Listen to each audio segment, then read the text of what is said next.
My name is Robin McCarthy, and I am an Ear Hustle listener. This episode of Ear Hustle may contain content that's not appropriate for all listeners. Discretion is advised.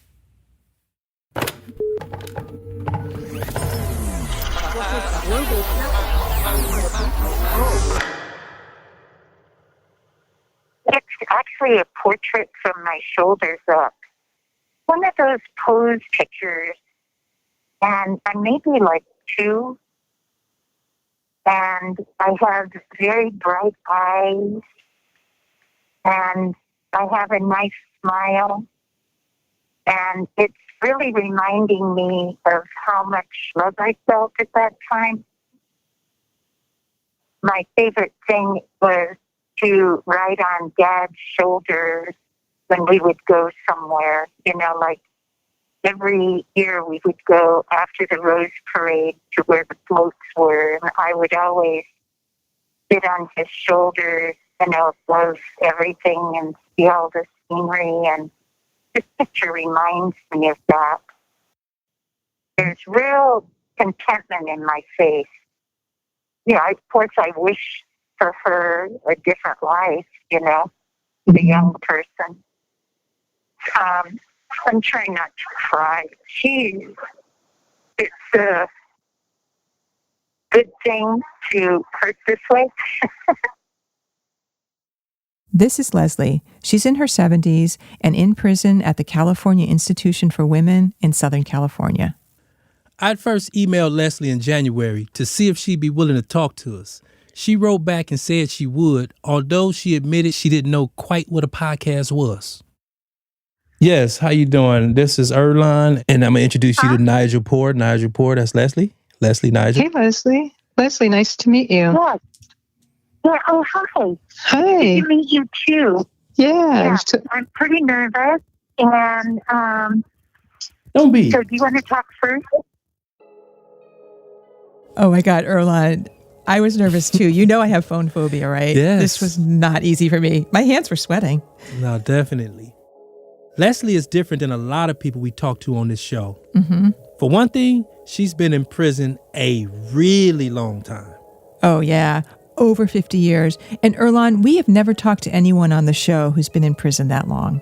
Nige, that's longer than I've been alive.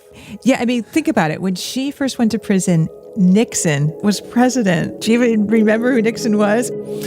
All I know is 2 fingers. Exactly. And a criminal. Exactly.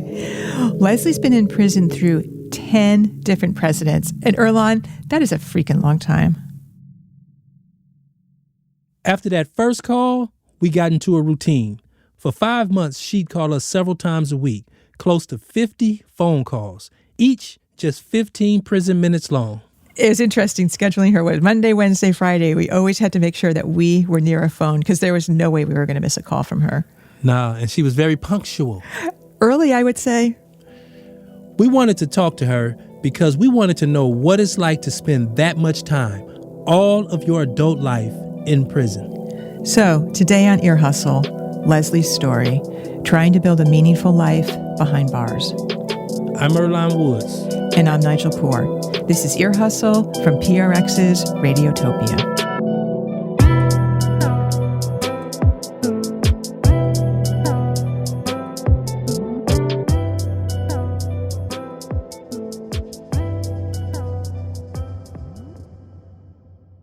Growing up, Leslie had this kind of picture book, early 60s childhood. She lived in Southern California in the suburbs. It was all sun and fun. They had a pool. It just sounded like something out of a TV show, really. Right. Her family was close. They were liberal folk music types. Into music like, I don't know, Nige, like what? Oh, like the Weavers, Pete Seeger, like, if I had a hammer, I'd hammer. I'd hammer in the morning.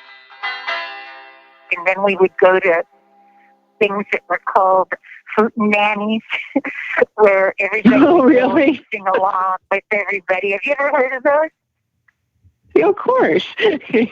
No. It's where a bunch of people go and everybody would sing and clap their hands. Sorry, Leslie, we're going to ask you to sing something for us now.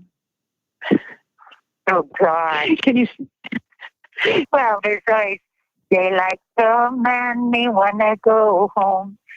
Hey, oh, something. Hey, Oh, totally. You know that one. Yeah, see, I know I know that Did one. you know that song? No, just that little part you said, daylight come and you wanna come home. Yeah, and then you scream out Dale. Yeah, then you go, oh, Yeah. Yep. and make it really loud. When Leslie was a little kid, she had this fear that would keep her up at night. I mean, all kids have something, right? Oh, totally. Leslie's fear was that one day she'd just be snatched up and taken away from her family by some strange man. Like a boogeyman right out of a movie. When I would walk down the street at night, and our streets were suburban, so they were pretty empty. But I would run full speed to my parents. One time on this one street, when I was walking back to our house, I'd go pick up our milk bottles. There was a small dairy down there, and this guy stopped me and asked me, he said, "Where's Peck Road?" And I stood on the side and I yelled to him, and he said, "Come a little closer. I can't hear you." So I dropped the bottles and I took off, full speed. So maybe it came from that, Wow. the fear Yeah. that I had just escaped. Leslie did well in school. She had a lot of friends, and she was elected homecoming princess twice. But when she was 14, her parents got divorced. Leslie started rebelling. She started doing drugs, first weed, and then she got into LSD. When she was 17 years old, she got pregnant. Her mom insisted she have an abortion. I was determined not to, and they were illegal in those days. But I turned against her very strongly after the abortion. She was not aware of how much damage it had done to me. That's really a painful time for me. People have to remember, abortions were illegal, so it's not like you went to a clinic or a hospital. No, it had to be arranged secretly, and there was so much shame and stigma around it. Do you ever think about how different things would be if you hadn't had that abortion? I used to, Yeah.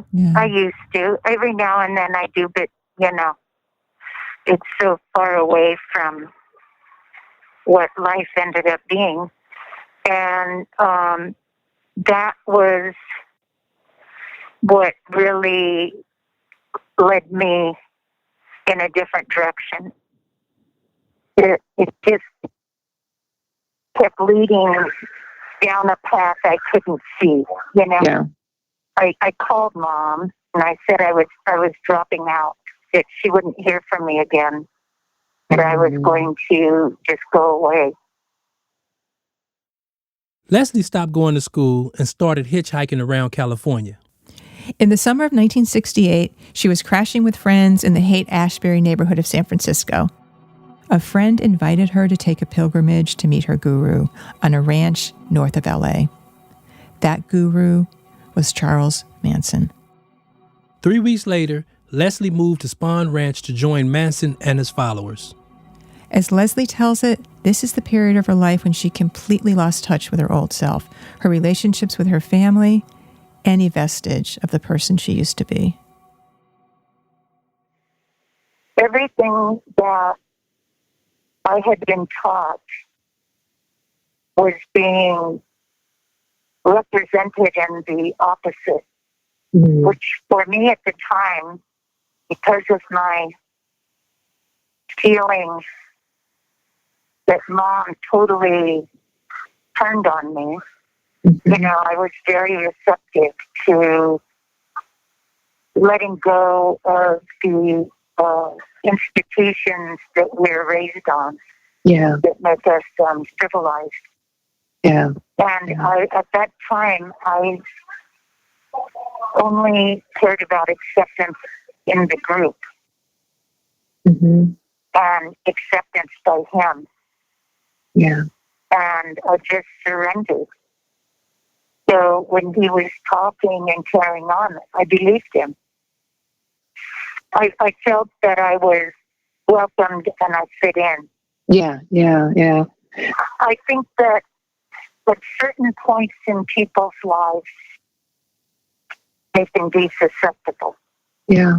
to undue influence. Mm-hmm. And, it really hit me that I didn't have an older person. I was confident enough. You have 60 seconds remaining. Oh, my God. Oh, this goes so Didn't fast. have that I was confident enough then to talk to. That really hit me. Yeah. Are you there? Yeah, we Yep. Did we lose her? Hello? Yes, we lost her.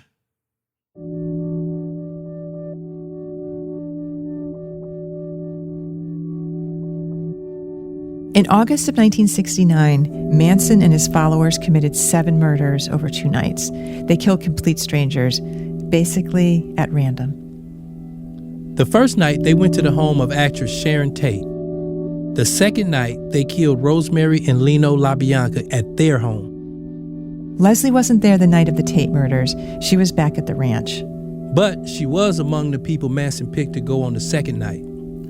Another member of the group stabbed Rosemary LaBianca to death, but Manson's instructions were for everybody to take part. Leslie was told to stab the body, which she did, multiple times.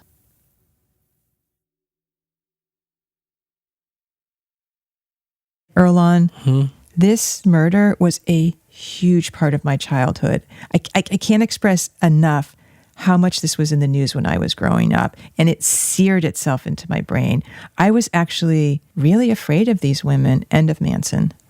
I was born in 71, so I seen the movies later. That's how I knew about it, yeah. Yeah, well, I mean, that was the thing. There was a book about it. There was a movie about it. You just couldn't get away from it. I mean, it was in the news for years.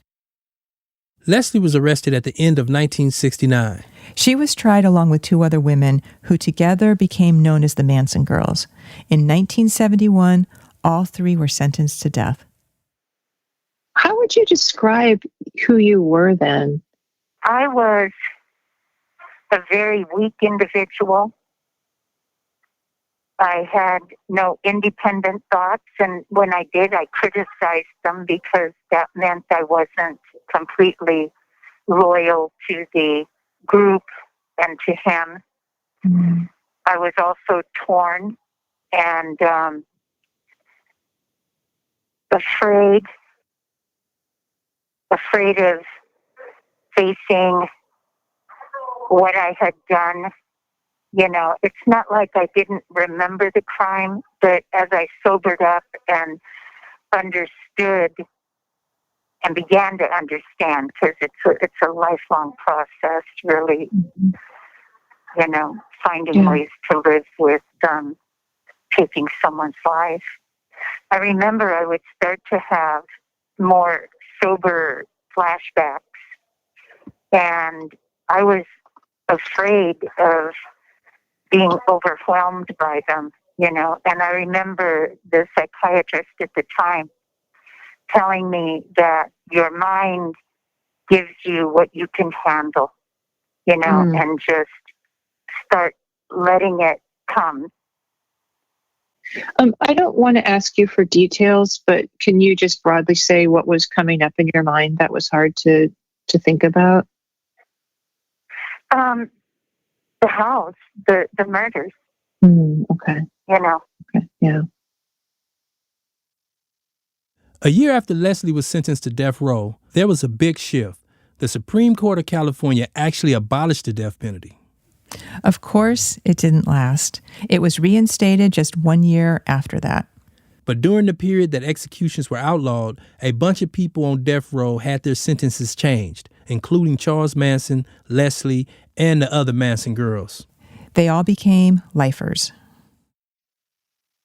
The real change came when the death penalty was abolished, because that hadn't been part of what Manson had talked about.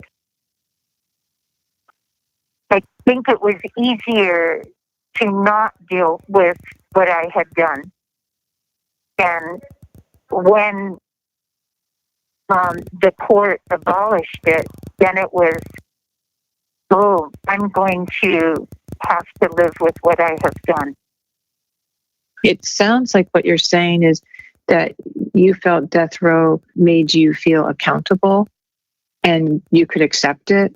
But when you got off death row, it opened up this whole nother life that you weren't sure you should have or weren't sure how to deal with. Is that what you're saying?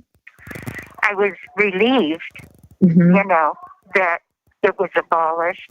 But I also knew that the abolishing of the death penalty gave me a huge responsibility. Mm-hmm. Okay. To atone, to learn to live with what I had done, and a lifetime of living with the murders. After this phone call, we got an email from Leslie. Somewhere inside of me, I realized I would have to answer for the murders of Mr. and Mrs. LaBianca. I would have to answer for my disrespect of the judicial system and answer for the fear society felt because of me. At the same time, I felt like I was given an opportunity to create a new life where I would do my best to not harm people and be as good of a human being as I could. It would be the beginning of amending for all the harm I had caused. Eventually, Manson's crime started to fade from the headlines. And Earlonne, to me, this is the part of Leslie's life that I really wanted to focus on. I was just so curious about, how do you rebuild a life knowing that it's probably going to take place entirely behind bars? Like, who do you become? How do you live with that guilt? And how do you get yourself back? Right. Leslie spent the first 4 years of her prison sentence basically in isolation. She and the other two Manson girls she was in prison with were kept away from the general population. Leslie says what she remembers from this time is a feeling of like a void. If someone would say to me, "What's your favorite color?" Mm-hmm. I didn't have one. What's your favorite this or the other? I didn't have that. I became anorexic, and I didn't even really know that that's what I was doing, but I lost a tremendous amount of weight, and I was down to 98 pounds, and I weigh 145 pounds. So the administration and the medical department were going to start taking action if I didn't eat more, and I think it was just depriving myself. Anyway, it was rough,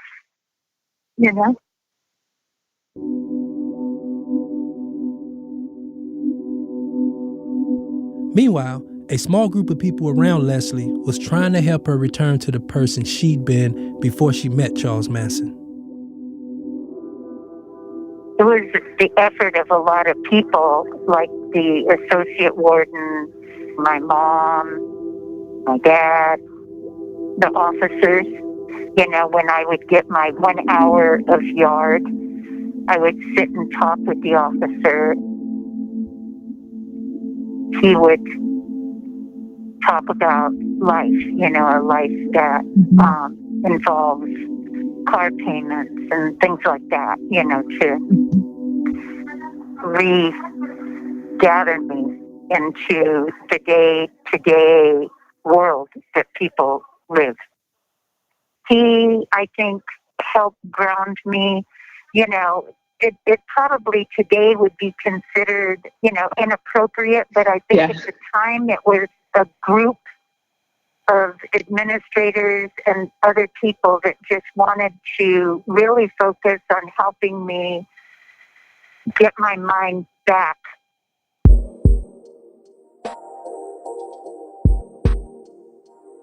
Leslie's mom came to visit, and the two of them started really talking again. And Leslie's mom came up with this really good idea. She started bringing in boxes of family photographs for Leslie to look through. Yep, the ones from growing up, like she was telling us about before. Right. And they were this really simple reminder of reality, a reality that was very different from the twisted one she'd been living in. I noticed that I lived my whole life by saying, well, this was before him, this was during him, this was after him. And I was fragmented, you know? Yep. I didn't want to live my life like that. You know, I wanted my life. It was a really slow process. It took close to 3 years. And I didn't even know that my mind was really moving away from all of Manson's rhetoric and his philosophies and all. Eventually, Leslie found she'd gotten so far away from the whole Manson way of thinking that when she heard people talking about that stuff, it was like a foreign language to her. And at some point, two of the people that had lived in the group came to the isolation unit, and they started talking all of the language that was used at the ranch. And I don't know it anymore. I can't remember it, and I'm glad for that. Yeah. But they started kind of spewing all this stuff. I was listening to them, and I realized, oh man, I'm nothing like you. I'm not into your philosophies, your words. And at that point, I knew that I no longer had the thinking that I had come to prison with. You have 60 seconds remaining. Oh, Yeah, crap. that's it. Leslie, we'll send you questions for Wednesday. Okay. Is that good? Okay, good. Yeah. Yeah. Great to talk to you. Yeah, you guys too. This was really tough, you know. Yeah. I'm having compassion for who I was, you know, and it gets to me. Yeah, it is. It's been a real rough go. Mm, You know, self-forgiveness. yeah. Did we lose her?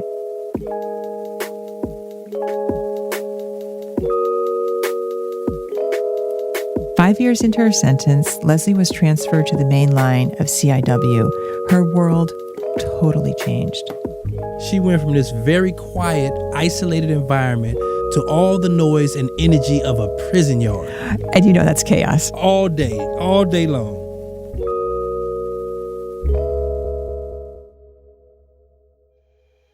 I was very nervous when I first came to the main yard. What were you nervous about? How the people would accept me, how the women would accept me. We were told, I don't know if it's true or not, but we were told that the other women in the prison didn't want us in the main yard. I remember when I turned the corner and saw the yard, how full of life it was. The main yard just looked like a lot of freedom, and it was huge, and it was a little scary. I would dread going to the dining room. Why did you dread it so much? Because of the huge amount of curiosity and being stared at, and the discomfort. I had a couple friends who really made a point of me walking in alone. It was important to them that I go and just sit at a table. They felt that the message would be that I am not hiding. You know, that I am there. Okay, I better get off. It's over my time. You have 60 seconds remaining. I'll talk to you on Monday. Definitely. Okay, bye-bye. Bye-bye. Bye-bye. Bye-bye.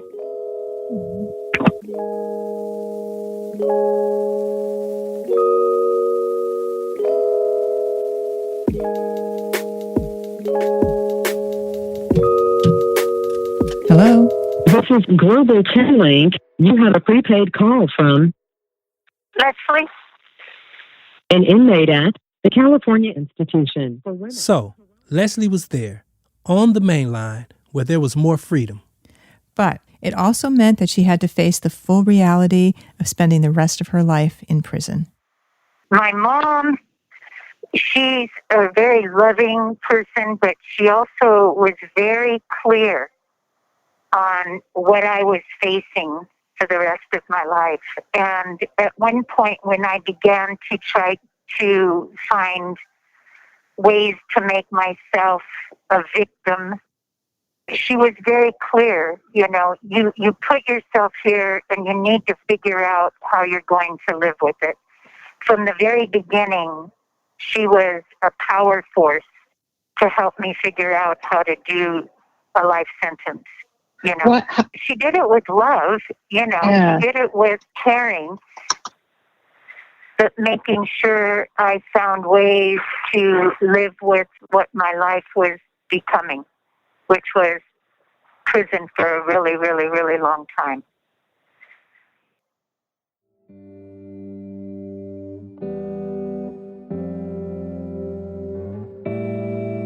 Education became really important to Leslie. She got a bachelor's degree and a master's, and she started teaching other incarcerated people, becoming a mentor to many of them. And beyond her education, she also really got into what she calls handwork, making clothes, doing fine beadwork, watercolors, all kinds of creative stuff. I mean, she was engaged all around. And all the while, she stayed in touch with lawyers who were working on her case. And then, in 1978, Leslie got some good news. That after the break.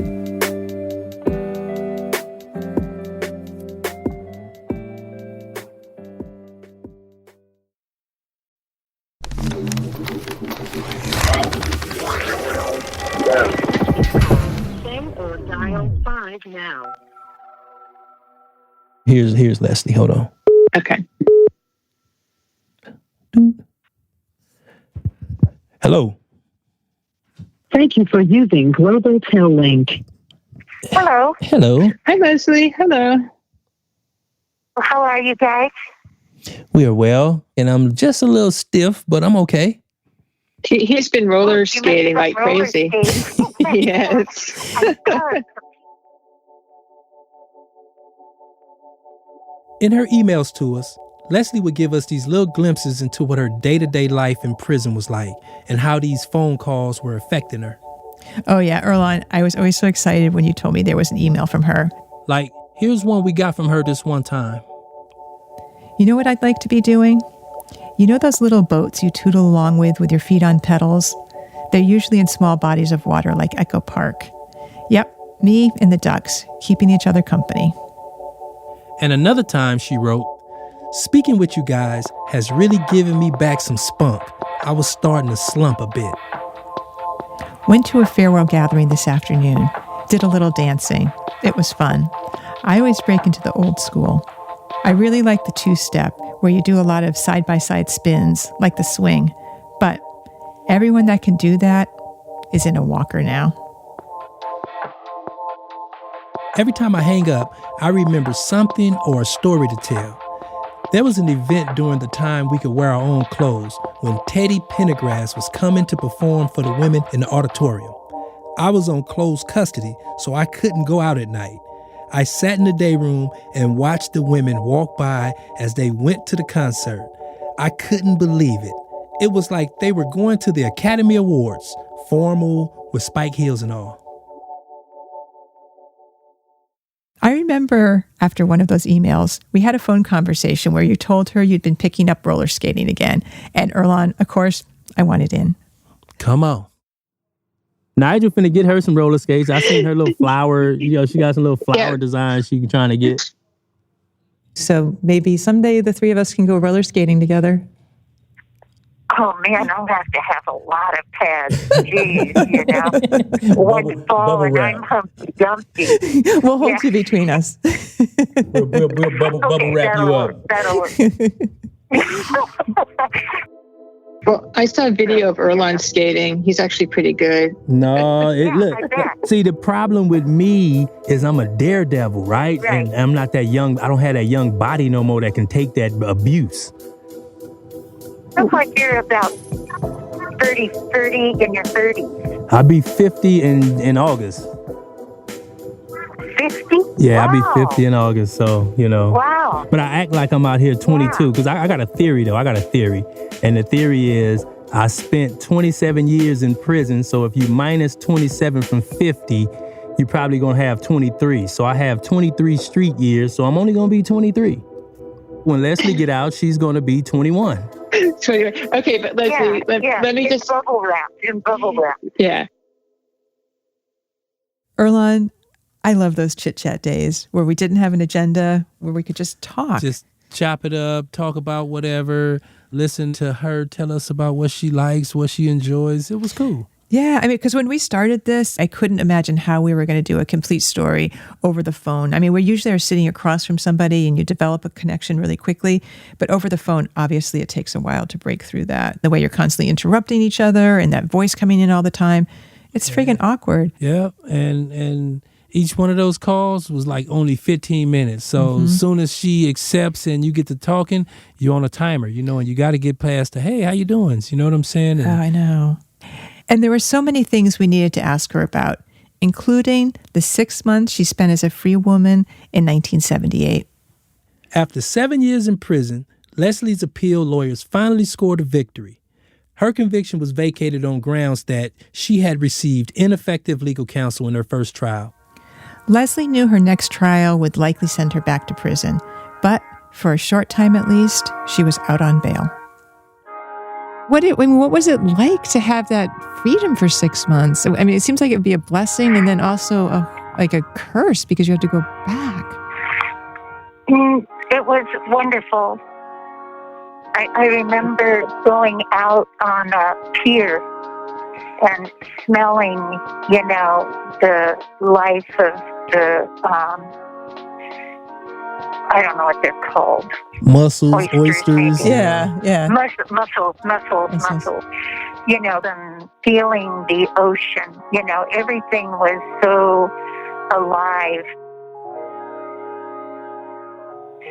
I pretty much knew that it wasn't going to be permanent, so I really held on to as much as I could. I knew that I would be going back to prison. What was the best part of being out? I think the best part was holding and hugging my relatives, and I was equally aware of the fact that I had made it where the LaBianca children would not be able to do that. So everything was kind of bittersweet.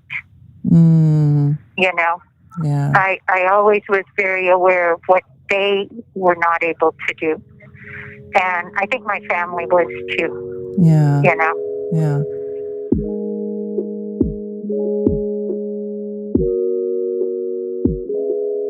In July of 1978, at the retrial, Leslie was found guilty of 2 counts of first-degree felony murder and was sent back to prison, where she's been ever since. 4 years later, Leslie came up for parole. She was denied. The board cited the seriousness of the murders and told her she still lacked insight into the crime itself. 3 years after that, she came up for parole again and was denied. The board denied her again in 1986, and 87, and 89. In all, she's been denied parole 16 times. It's weird. I've met guys inside San Quentin who have served less time for murder. In fact, some of them have been on our show. Yep. We've talked to a guy who served 19 years for double murder. Another did 31 years. Another got out after 30 years. But Leslie has been in for 50 years. Yep. The notoriety of Leslie's crime puts her in a whole different category. All the other lifers that were doing the time I had done were leaving, and I was staying. I had determined that I was just going to spend the rest of my life in prison. And I understood that I needed to make that a good life because people that live their lives to win the lottery and they never do only half lived. So I determined that I was going to have to find a way to have a full life here. Yeah. You know? Yeah. Right. Leslie followed up in an email. I worry sometimes that I'm institutionalized, but I don't think so. I think I'm someone who turns lemons into lemonade. It's how I survive. If I spend too long on what these years have been, it breaks my heart. If I keep moving forward, it's easier to deal with. I'm so fortunate that I still have a kind heart and I'm not consumed by anger. It keeps me alive. How do I have a full life if it's here? How do I, at the end of my day, say, you know, this ended up being a good life, Yeah. regardless of where it is, right? Yeah. Right. And you know, I'm at CIW, and we have grass when it's not a drought. We have trees. We have flowers. You know, we have beauty around us, like birds, all different kinds, like the geese fly overhead on their way to the reservoir not far from here. There's so much. Mountains, we have mountain ranges, you know. So I focused on those things. Being incarcerated is if you use it right, it's a lifetime of introspection, you know. Yeah. It's a different kind of life, but it's certainly one that is a life. One thing that I was able to see that I hadn't really thought about before is how my guilt, in a healthy way, that my guilt overlays everything that I do in my life. I measure it by, you know, how will this affect the La Bianca family? Do you know what I mean? Yeah. I thought of it with Mom, you know, that I always remembered that Mrs. La Bianca's children did not have her, you know. Yeah. Yeah. I mean, I hear you. It comes up a lot when we talk. And yeah, it's always there. yeah. It's very humbling to have participated in something so horrible. You know, one of the things that has always been hard is when people say, "Hey, are you one of them?" It's like, oh God, one of them. That's been a real common thing to have happen. Back in the 70s and 80s, I didn't know how to handle it. You know, I became embarrassed and ashamed and very self-conscious, you know. Now I just tell people, oh, I don't talk about that. That was 50 years ago, and I don't go there with people. The first wave of obsession with Charles Manson had faded in the 70s, but it never totally went away. And in the early 90s, it started to reemerge. A few bands had put songs of his on their albums, and kids were wearing T-shirts with his face on it. One of the major networks was wanting to do an interview. And at first, I was really hesitant because I didn't want to cause more pain to the relatives of Mr. and Mrs. LaBianca. But when I realized that people were actually kind of redefining who he was, you know, I felt that I really wanted to talk about who he was and his abuses and what he really represented.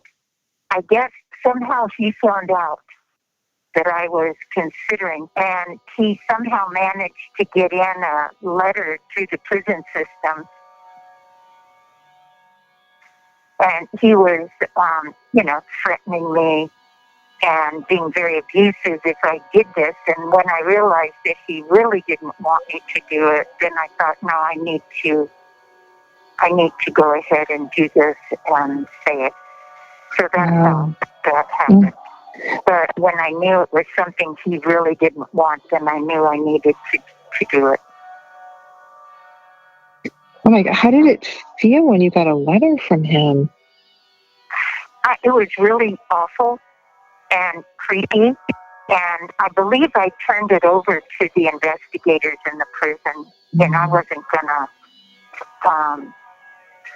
it wasn't okay. No. It wasn't okay that it made it through the system into me. It just reminds me of when someone's in an abusive relationship and a person shows up at their house. Like it's such an invasion, like something you thought you got away from. Oh. Yeah. God. Leslie, why do you think people were continually intrigued with him? I don't know. No. I can't answer that. I don't know. How did you learn that Manson had died?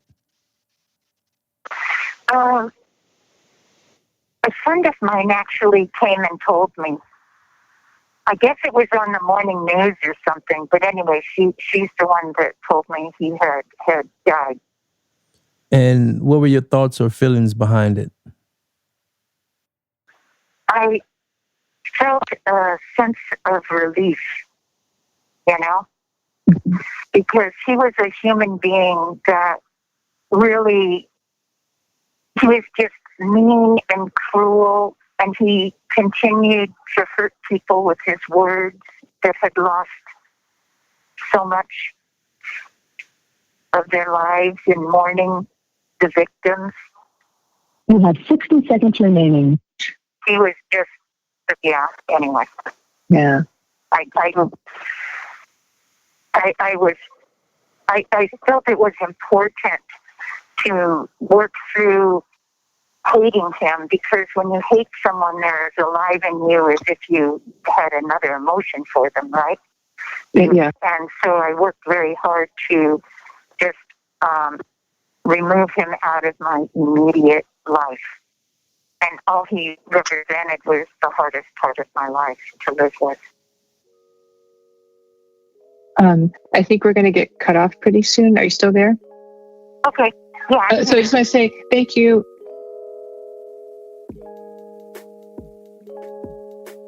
Earlonne, some of these calls were gutting. I mean, they knocked me out. I felt so bad. Yeah, I mean, they went deep, I mean, just to places you just didn't expect, or, especially her. I mean, we had to ask her really hard things. And, this is the other thing about the phone calls. If we were talking in person with somebody, there's this way of showing, empathy and comfort. On the phone, it's cold. Right.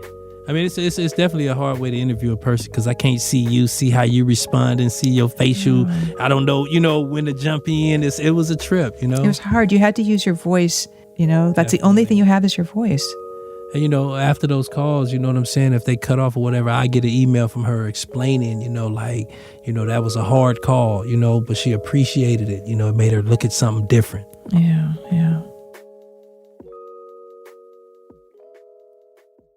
In April of 2016, after 45 years in prison, Leslie went before the parole board a 17th time.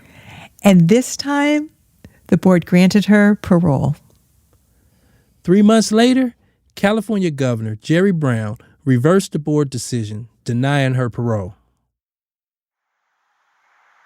The governor's reversal meant simply that I would be staying in prison and go to the board again. And I don't know, maybe it's because the governor is further away, and I try not to judge those that make those decisions because that's not my place. You would think that must have been so heartbreaking after all those times to finally be granted parole, only to have the governor reverse it. But Leslie looks back at that moment, the fact that the parole board had granted her, as a really positive thing. Glass half full. The greatest affirmation I ever had was when the board finally found me suitable. But that was an outside affirmation. The board, after close to 20-some hearings, to say, we recognize who you are today, was just amazing. And I think they were very courageous people to do that. It was more the recognition of who I have become. And that meant absolutely everything to me. You know, it came with the recognition that I am not my past, you know, that I've worked very hard, and it just having it acknowledged, it made me, I think, more self-assured. My voice became stronger after that. 4 times now, Leslie's been granted parole by the board, then had it pulled by California's governor. Twice by Jerry Brown, twice by Gavin Newsom.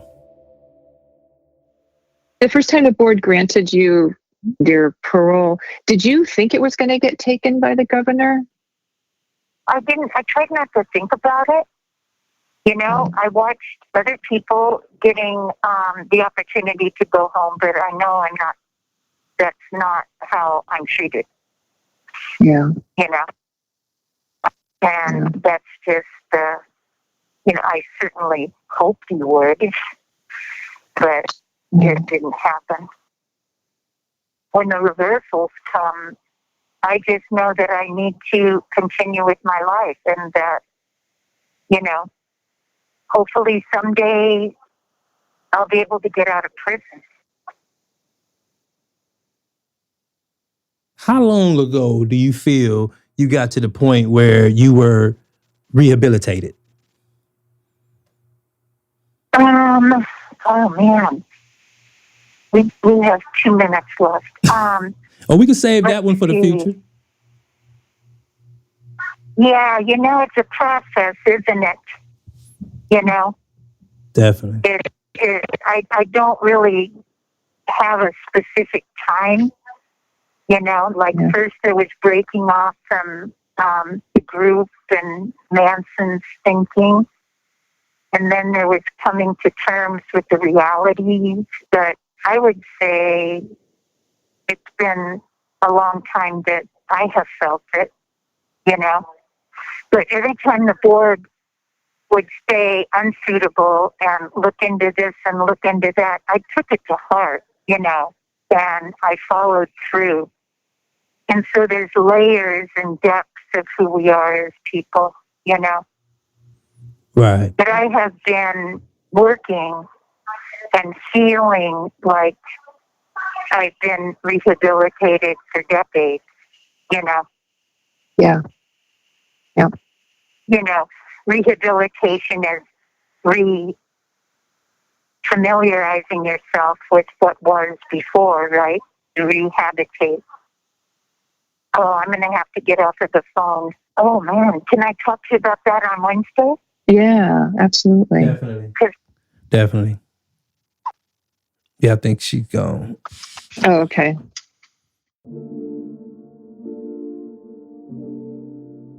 This call and your telephone number will be monitored and recorded. To accept this call, say or dial. Thank you for using Global Tel Link. Hello. Hello, Leslie. Hey. How are you? I'm pretty good. I'm good. I have a question for you right now. How the heck did you eat? You ate 2 pizzas and a dozen donuts? I don't know. So, isn't that amazing? Yes, it's impressive. In 2 days with a dozen donuts. It's really impressive. So in one of the emails, she talked about eating 12 Krispy Kreme donuts and 2 whole pizzas that she picked up at a prison food sale. Yeah, I don't know how she did it. How did she get that all in? I don't know. I don't know how I did it. I know how you did it. One piece at a time, right? See, you was looking at them donuts like, I don't want y'all to go bad, so I'm going to take care of y'all before y'all even get to that point. Yeah. Exactly. How long did it take you to eat a dozen donuts? Like one day? 2 days. No. What I did was I had a system. Which is, one pepperoni, one Supreme, and then a donut. And then I would go out in the backyard and I would walk like 10 times around our little backyard, which is 1,000 steps. I waited like every 2 or 3 hours. Okay. And then I would come back in and then I would eat another in a pattern. It was basically an eating cycle? Yeah. Erlen, could you do that in 2 days? Ooh, 2 days. That might be a long time. I probably could have that. She said Krispy Kreme. Yes. She said Krispy Kreme. I probably would have knocked that down in a day and then just felt guilty for the next 2-3 days. I'm glad to hear. I'm kind of fasting right now, and it's just sort of my metabolism, you know? Yeah. Menopause has given me a little bit of a belly, but... Okay. I'm sure Erlen doesn't want to hear the menopause conversation, but too bad he has to. I like education. You should hear it, Erlen. You should. I should. Like I said, I like education. I don't pass education up. It's huge. Yeah. It's huge. Yeah. It's nature is no longer calling out to procreate, right? So your needs and desires totally change. I attribute a lot of my comfort now to menopause. Oh, tell me about that. So now I'm comfortable, but I'm adjusting, you know? I'm adjusting to a face that, you know, like I noticed under my chin, I'm starting to get the kind of hang thing that Dad had. You know, it's all indicators that life is getting shorter, you know? Yeah. Oh, it's interesting the way you say it, that it's indicators of life getting shorter. I've never heard someone express it that way. Yeah. If I'm fortunate enough sometime to leave prison, I just don't want to be someone that represents that old age is a deterioration, you know? Yeah. I let the younger women kind of see what's going to happen. Yeah. You know? Yep. Like I don't intend on dyeing my hair or, you know, I'm not going to compete. I was going to say with like 30-year-olds, but more like 50-year-olds, you know? In the 50 years you've been in prison, I mean, how much time did you spend looking in the mirror and just pondering your face or your physical being? You know, it depends on the lighting. Like in my cell, the light's kind of dim, you know?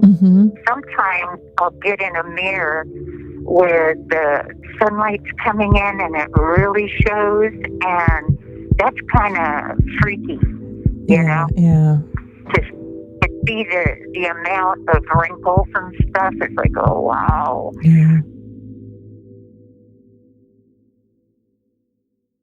I asked Leslie to get a hand mirror and sit quietly for 5 minutes and just look at herself and think about what she saw. This is actually an exercise I do with my students in class.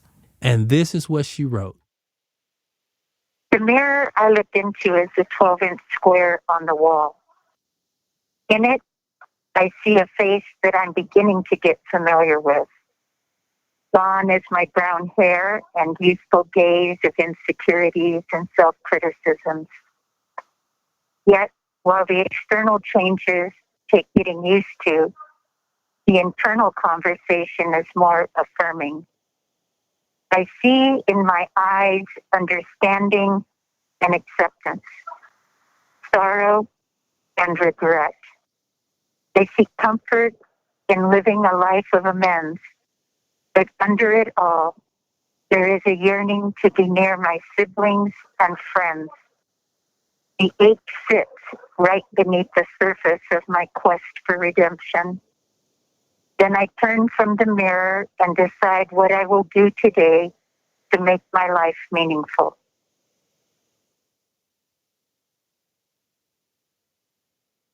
That's really a difficult exercise to do. I think what made it difficult for me was I never really talked too much about the aching to be able to be with my, brothers and my sister and their children, Mm-hmm. Yeah. or all my friends, Yeah. I tried to not let that sit too close to the surface. Erlen, it was really interesting over the months we talked to her, how our relationship changed with her and we got so much closer and it was easier to talk. Mm-hmm. But there was just one thing I knew I had to share with her, and I wrestled with it. I was so nervous about it. How nervous? Enough that it kept me up at night. Really? Yeah. I have a lot of things I've been wanting to say, but I've just been pondering how to say them. Okay, so I'm 58. So I grew up in the 70s, and growing up, I hate saying his name, but he was a big part of my childhood fears. And so, it just loomed really large. I remember that movie that came out, Helter Skelter, and I remember reading the book when I was way too young. And so I just found it so confusing. I mean, he scared me. And I remember just being so confused by these girls that looked like me. How could that happen to them? And so before I even got the chance to know you, you were part of my growing up experience. And so when I got the opportunity to talk to you, it wasn't like I was afraid or anything like that. It's just that it came with a lot of experience. And so it's just been really special to get to know you as an individual and to see who you are and, to consider you a friend. So I just see it as a real blessing that I've had this opportunity. It makes me really happy. Well, thank you. Thank you. It's really hard being the boogeyman. And, that means a lot to me that you have shared that with me and told me, and that it turned out to be a good experience. And I'm glad you told me that, Well, I didn't want to make you feel bad, but, it's, anyway. Yeah, it doesn't make me feel bad. It makes me feel, like there's hope. Yeah. In one of our last calls, we asked Leslie how she imagines life if she gets out. Well, I used to think about it a little bit more than I am right now. I don't know the world out there anymore. My plan would be for simplicity, I feel like I've gotten used to living with very little, and I don't want to get caught up in possessions. I also think a lot about time alone. Yeah. Like in nature, where the only sounds I hear would be the ocean, or the trees up in the mountains. I would also like to be able to spend some time in the city. I don't know why, but I love the rainy streets of a city when the lights are glistening off of the street.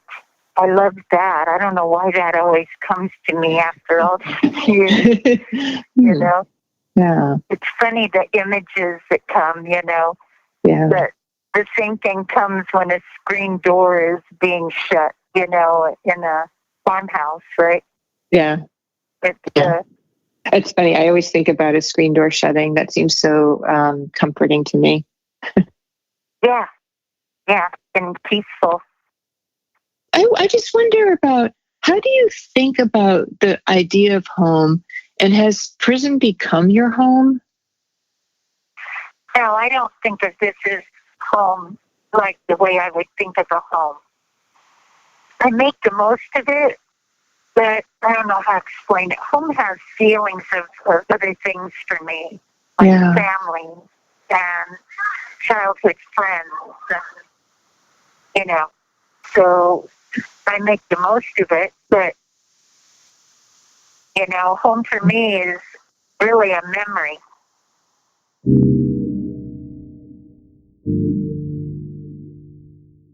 What kind of threads do you imagine putting on when you walk out? Like, what's the first thing you want to wear?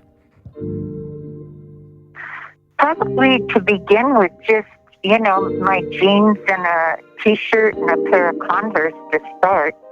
High top or low top? Probably I'd start with I haven't worn high tops in a long time. I'd probably pick high tops. You don't imagine when you get out that you could fall in love and have a relationship? You know, that's not a priority for me. I just want to be in love with life.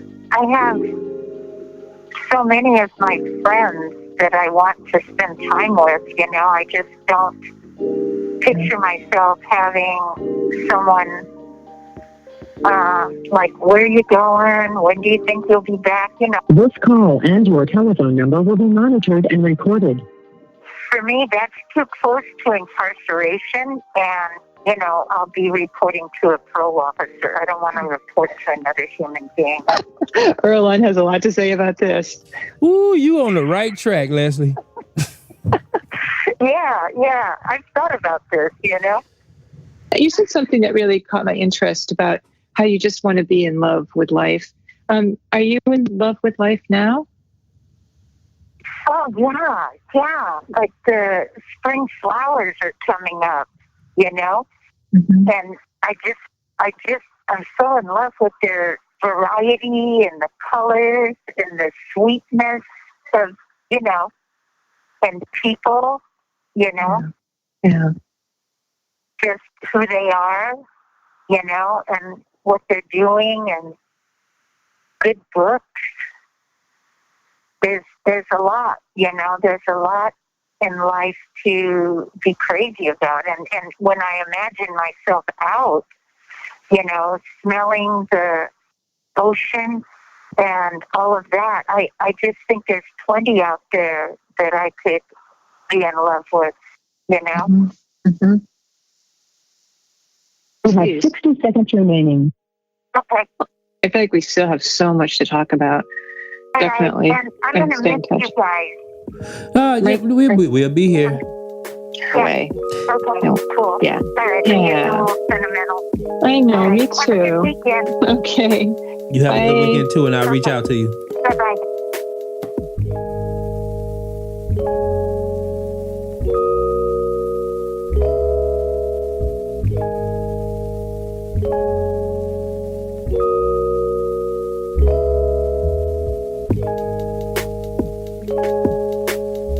Leslie goes up for parole again in November 2021.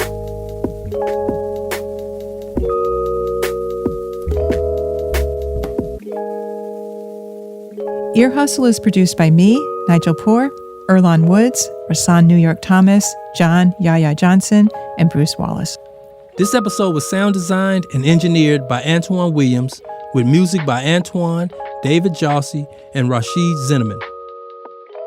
Amy Standen edits the show. Shabnan Sigman is our digital producer, and Julie Shapiro is the executive producer for Radiotopia. Ear Hustle would like to thank acting warden Ron Broomfield. And as you know, Every episode of Ear Hustle has to be approved by this guy here. This is Lieutenant Sam Robinson, the Public Information Officer at San Quentin State Prison, and I approve this episode.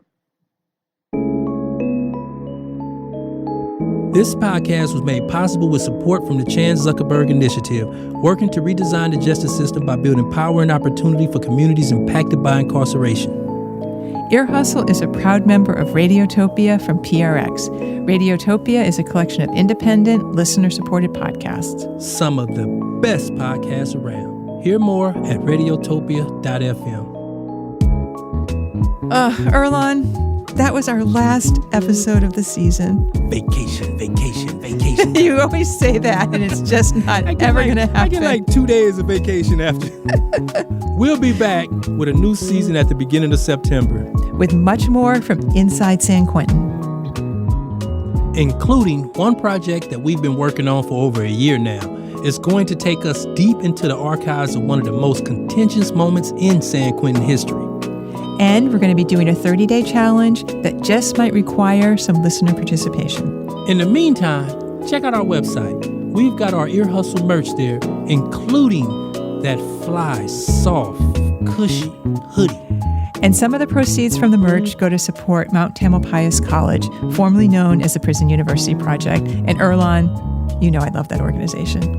Yep, higher education is the shiznit. Yes, it definitely is the shiznit.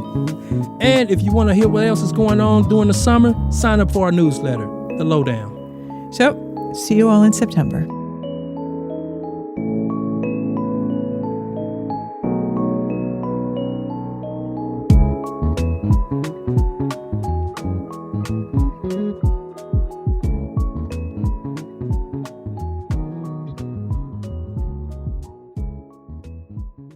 Middle Island, New York. Radiotopia.